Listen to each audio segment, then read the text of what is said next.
Hello students, आज इस video lecture में हम लोग करने जा रहे हैं न्यूक्लियोफिलिक सब्स्टिट्यूशन रिएक्शंस के बारे में। पिछले वीडियो में मैंने SN2 और SN1 तो आपको हमने पढ़ा दिया था। आज न्यूक्लियोफिलिक सब्स्टिट्यूशन रिएक्शंस में हम लोग देखेंगे कि हेलो अल्केन का रिएक्शन किसके किसके साथ पॉसिबल है। तो हेलो अल्केन और हेलोअरीन रिएक्शंस में सबसे पहला रिएक्शन हम लोग देखते हैं तो substitution by hydroxide group।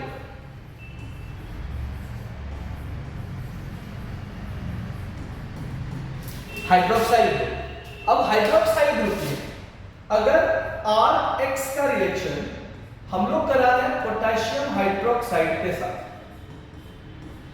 Aqueous potassium hydroxide के साथ, तो जब अल्काइल हैलाइड का रिएक्शन एक्वस KOH के साथ अगर रिएक्शन कर रहे हैं तो OH न्यूक्लियोफाइल है, ये अटैक करेगा कार्बन पे और हैलोजन को उसके पोजीशन से सब्स्टिट्यूट कर देगा। यानी जो प्रोडक्ट बनेगा वो प्रोडक्ट क्या होगा अपने पास, ROH टाइम प्लस KX। अब ऐसा नहीं है कि सिर्फ KOH ही होगा, यहां सोडियम हाइड्रोक्साइड भी हो सकता है, NaOH भी हो सकता है। तो जब हम पोटेशियम हाइड्रोक्साइड या सोडियम हाइड्रोक्साइड के साथ रिएक्शन कर रहे हैं तो होगा क्या कि यहां से अपने पास जो OH है वो अटैक करेगा R पे और X को क्या कर देगा, बाहर कर देगा। तो प्रोडक्ट बना ROH प्लस KX। मतलब अगर अपने पास है CH3 और यहां पे मान लो X करेगा पेयर दिया, रिएक्शन कर रहे हैं KOH के साथ, तो जो प्रोडक्ट अपने पास बनेगा वो प्रोडक्ट बनेगा क्या, CH3OH एंड प्लस KCl हो गया बाहर। अब ऐसे तो अगर देखा जाए, क्योंकि मान लीजिए बहुत सारे ऐसे लोग हैं जिनको रिएक्शन मैकेनिज्म अगर न पता हो, तो वैसे केसेस में आप ये मान के चलो कि अगर Br है, Br पे मेरे पास चार्ज क्या माइनस, K पे चार्ज क्या भाई प्लस, तो क्या होगा, ये दोनों प्लस और माइनस यहां से बाहर हो जाएंगे, KBr हो जाएंगे बाहर और बचेगा क्या मेरे पास, CH3OH। ये सिर्फ समझने के लिए, ये ऐसा कोई रूल नहीं है कि K प्लस और Br माइनस बाहर जाएगा।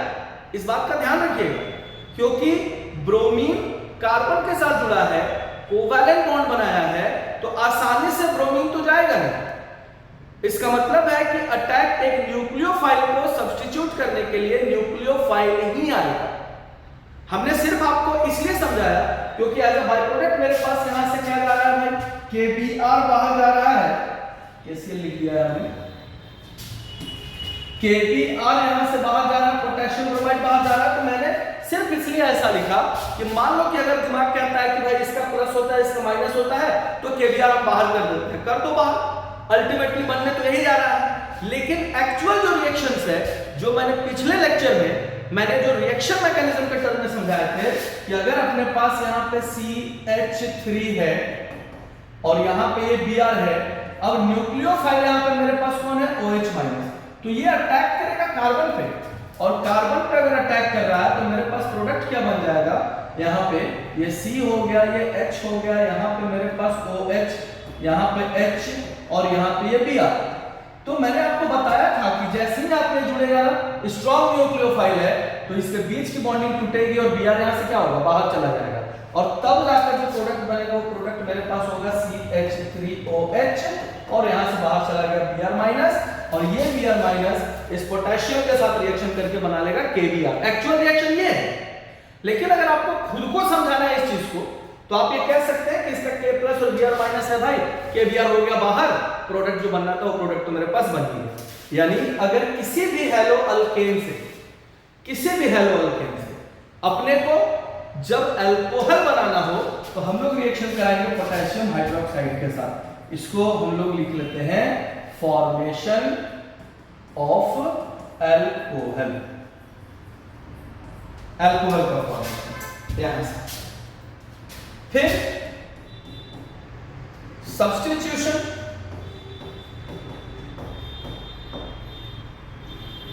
बाय पोटेशियम साइनाइड, KCl के साथ रिएक्शन।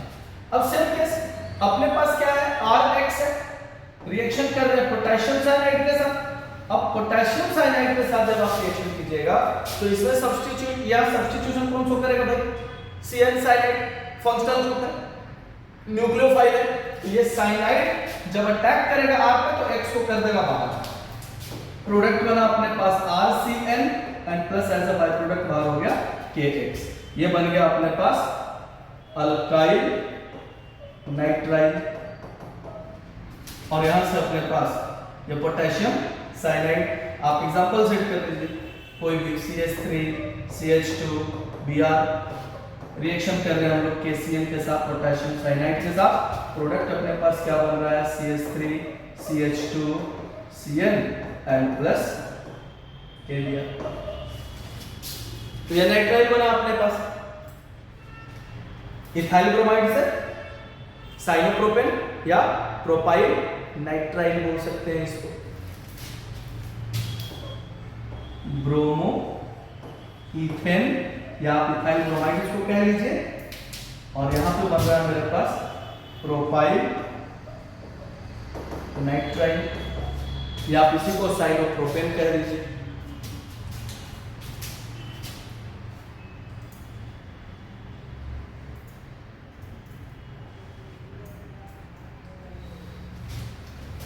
तो ये था फॉर्मेशन ऑफ नाइट्राइल। अब इसी में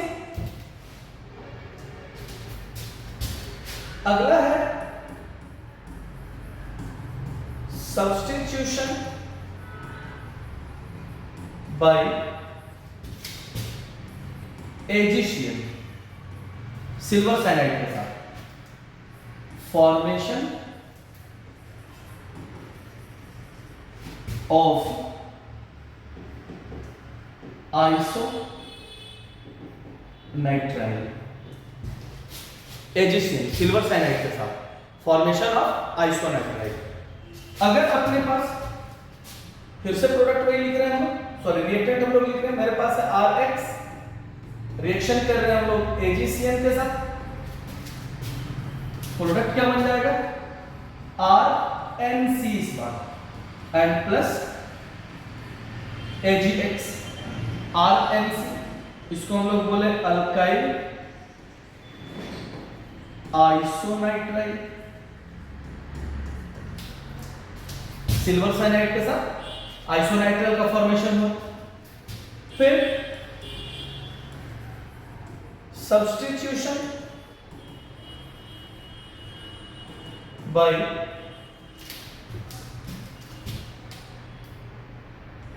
sodium alkoxide, sodium alkoxide,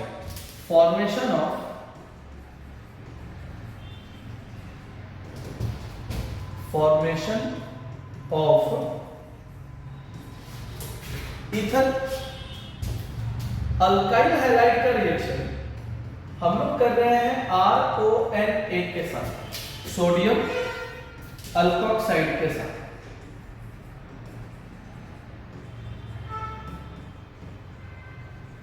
sodium alkoxide.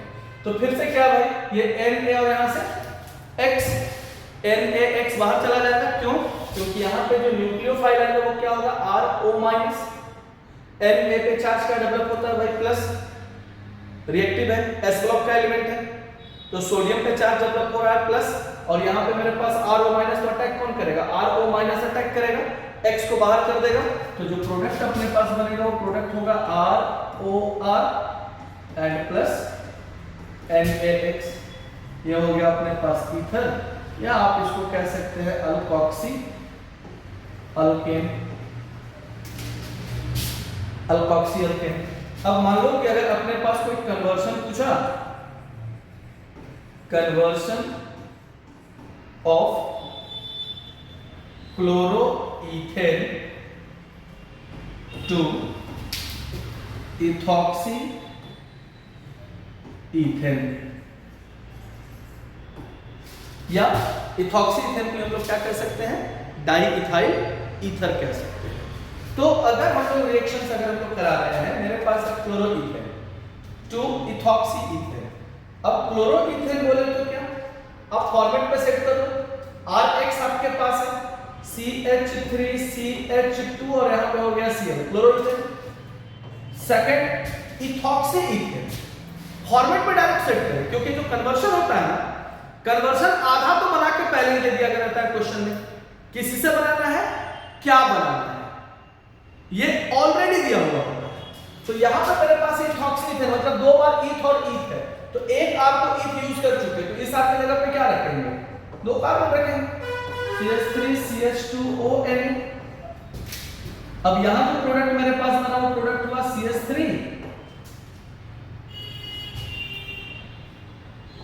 CH3 CH2 O CH2 CH3 बन गया इथॉक्सी इथेन।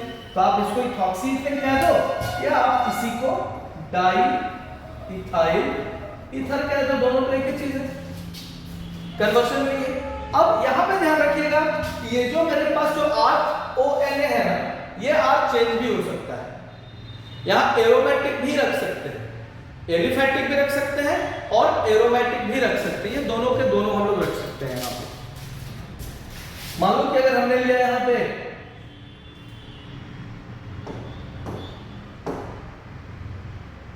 C6H5Br ब्रोमोबेंजीन, मैं पॉसिबिलिटी की बात कर रहा हूं, और यहां पे अगर हम रख रहे हैं मान के चलिए CH3ON सोडियम लिथोक्साइड, तो भाई जो प्रोडक्ट बनेगा फॉर्मेट अपने को पता है, दोनों आपको बस दिमाग में फॉर्मेट घुमाते रहना है। यहां पे हो गया O, यहां पे हो गया ये CH3 बन गया लिथोक्सी बेंजीन। ये जो प्रोडक्ट बना मेरे पास, ये प्रोडक्ट क्या बन गया, ये प्रोडक्ट बन गया अपने पास लिथोक्सी बेंजीन।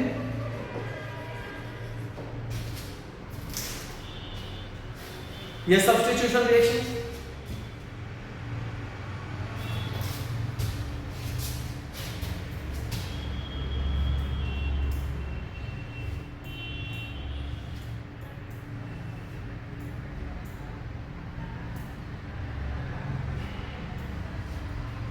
इसके बाद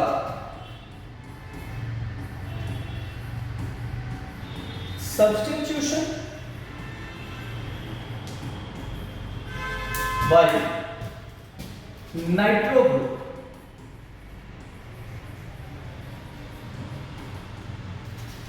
सब्स्टिट्यूशन बाय नाइट्रो ग्रुप। अगर अल्काइल हैलाइड का रिएक्शन, अल्काइल हैलाइड का रिएक्शन कर रहे हैं AgNO2 के साथ, तो यहां से क्या होगा, AgX बाहर चला जाएगा और प्रोडक्ट अपने पास क्या बनेगा, RnO2 एंड प्लस AgX। तो substitution by nitro group, that is formation of nitro compound, nitroethane, nitromethane, nitropropane, ये प्रोडक्ट अपने पास बनना शुरू हो जाएगा। इसके बाद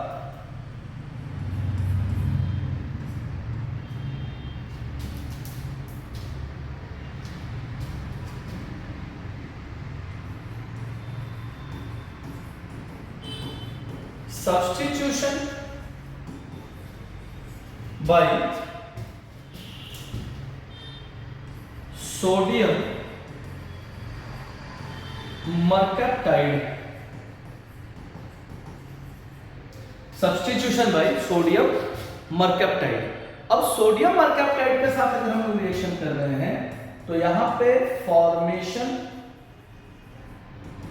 ऑफ थियो ईथर, थियो ईथर यानी RX का रिएक्शन हम लोग कर रहे हैं NaSR के साथ, ये सोडियम मरकैप्टाइड का। जब इसके साथ रिएक्शन कीजिएगा तो क्या होगा, इसका Na इसका X बाहर, तो जो प्रोडक्ट बना ये प्रोडक्ट हुआ मेरे पास RSR, इसको बोला गया thioether as a by product, यहां से बाहर हो गया अपने पास NaX। फिर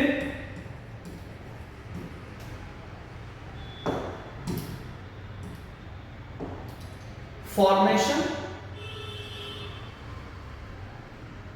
of thiol, formation of thiol. अब इसका रिएक्शन जब हम लोग कर रहे हैं अल्काइल हैलाइड का रिएक्शन NaSH के साथ। अब जब इसके साथ रिएक्शन कर रहे हैं तो फिर से NaX बाहर होगा, जो प्रोडक्ट बना वो प्रोडक्ट हुआ RSH and plus NaX, this will be thiol. कहने का मतलब है कोई भी अगर अपने पास स्ट्रॉन्ग न्यूक्लियोफाइल है, हेलो अल्केन के केस में जब वो कार्बन पे अटैक करेगा तो वहां से हैलोजन को सब्स्टिट्यूट कर देगा, और हैलोजन को अगर सब्स्टिट्यूट कर रहा है तो रिएक्शन कहलाएगा न्यूक्लियोफिलिक सब्स्टिट्यूशन रिएक्शन। तो ये कुछ रिएक्शंस है जो सब्स्टिट्यूशन रिएक्शंस में अपने को पढ़ने हैं, और यहां से क्वेश्चन जो है वो हमारा पूछा जाता है। अब ऐसा नहीं है कि सिर्फ रिएक्शन यही है, अब इसका एक और इंपॉर्टेंट रिएक्शन है सब्स्टिट्यूशन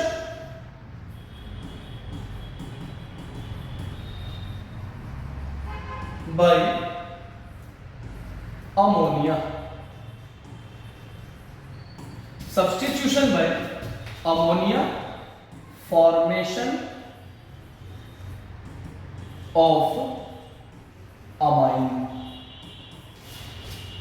फॉर्मेशन ऑफ अमाइन। अब अमाइन का फॉर्मेशन अगर हम लोग कर रहे हैं तो यहां विलियमसन सिंथेसिस रिएक्शन होगा, यानी 1 डिग्री अमाइन भी बनाएंगे, 2 डिग्री अमाइन भी बनाएंगे और 3 डिग्री अमाइन भी बनाएंगे। तो रिएक्शन है ये काफी इंपॉर्टेंट रिएक्शन हो जाता है बोर्ड के लिए, Williamson synthesis reaction. Williamson synthesis reaction कहता है कि अल्काइल हैलाइड का रिएक्शन जब आप करा रहे हैं अमोनिया के साथ, तो जाहिर सी बात है यहां से एक H और यहां से एक X हो जाएगा बाहर, तो प्रोडक्ट क्या बनेगा अपने पास RNH2, ये बन गया भाई 1 डिग्री अमाइन। फिर इसका रिएक्शन फिर से कराइए अल्काइल हैलाइड के साथ, फिर यहां से H और X चला जाएगा बाहर, प्रोडक्ट होगा RNHR, ये बन गया 2 डिग्री अमाइन। फिर इसका रिएक्शन करा दीजिए अल्काइल हैलाइड के साथ, तो जो बचा हुआ H है वो भी हैलाइड बना लेगा, प्रोडक्ट बनेगा अपने पास RNRR, this will be 3 degree amine, और इस रिएक्शन को बोला जाएगा हॉफमैन मोनोलाइसिस रिएक्शन। तो जब रिएक्शन अगर हम लोग करा रहे हैं, तो जब अमोनिया के साथ रिएक्शन करा रहे हैं तो 1 degree amine, 2 degree amine, 3 degree amine, और इस रिएक्शन को बोलेंगे हॉफमैन मोनोलाइसिस रिएक्शन। तो ये काफी इंपॉर्टेंट रिएक्शंस है, आप इसमें अल्काइल ग्रुप, अराइल ग्रुप कुछ भी जोड़ते जा सकते हैं। अब आ रहा है CH3CH2X कर लीजिए भाई, अब इसमें जोड़ते चले जाइए, कभी तो 1 डिग्री, 2 डिग्री और 3 डिग्री अमाइन बनेगा ही बनेगा, और इस रिएक्शन का नाम होगा हॉफमैन मोनोलाइसिस रिएक्शन। तो चलिए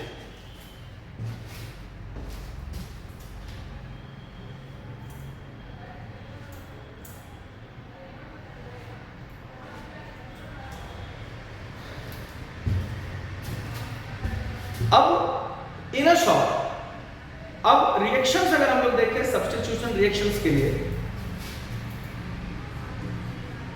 RX इस अल्काइल हैलाइड का रिएक्शन हम लोग जब कर रहे हैं KOH एक्वस पोटेशियम हाइड्रोक्साइड के साथ, तो प्रोडक्ट अपने पास बना ROH। जब इसका रिएक्शन हम लोग कर रहे हैं पोटेशियम साइनाइड के साथ, तो प्रोडक्ट क्या बना RCN। जब इसका रिएक्शन आप कर रहे हो AgCN के साथ, तो प्रोडक्ट बन रहा है RNC। फिर इसका रिएक्शन जब आप कर रहे हो RONA के साथ, तो प्रोडक्ट क्या बना ROR, ईथर। यहां पर बन गया अपने पास अल्कोहल। जब इसका रिएक्शन अमोनिया के साथ जब करा रहे हैं तो प्रोडक्ट बन रहा है अपने पास RNH2 1 डिग्री अमाइन। वापस फिर इसका रिएक्शन जब आप करा रहे हो अल्काइल हैलाइड के साथ तो प्रोडक्ट बन रहा है अपने पास R2NH 2 डिग्री अमाइन। वापस फिर रिएक्शन जब करा रहे हो RH के साथ तो प्रोडक्ट बन रहा है R3N 1 degree 2 degree and 3 degree. फिर जब रिएक्शन इसका हम लोग कर रहे हैं NaSR के साथ मरकप्टाइड ग्रुप के साथ तो प्रोडक्ट क्या बना RSR बना। फिर जब रिएक्शन आप करा रहे हैं इसको NaSH के साथ तो प्रोडक्ट क्या बन रहा है RSH थियोल का फॉर्मेशन हुआ। रिएक्शन फिर कर रहे हैं अगर हम AgNO2 के साथ तो प्रोडक्ट मेरे पास क्या बन रहा है भाई RNO2 बन रहा है। तो ये जो टर्म अपने पास है ये क्या है न्यूक्लियोफिलिक सब्स्टिट्यूशन रिएक्शन है। अब इस रिएक्शन से इससे अभी इसी में क्या है कि और भी रिएक्शंस अगर हम लोग चाहें तो इसको हम लोग बढ़ाते चले जा सकते हैं, यानी एक से एक ये सारे के सारे रिएक्शंस क्या होते चले जाएंगे।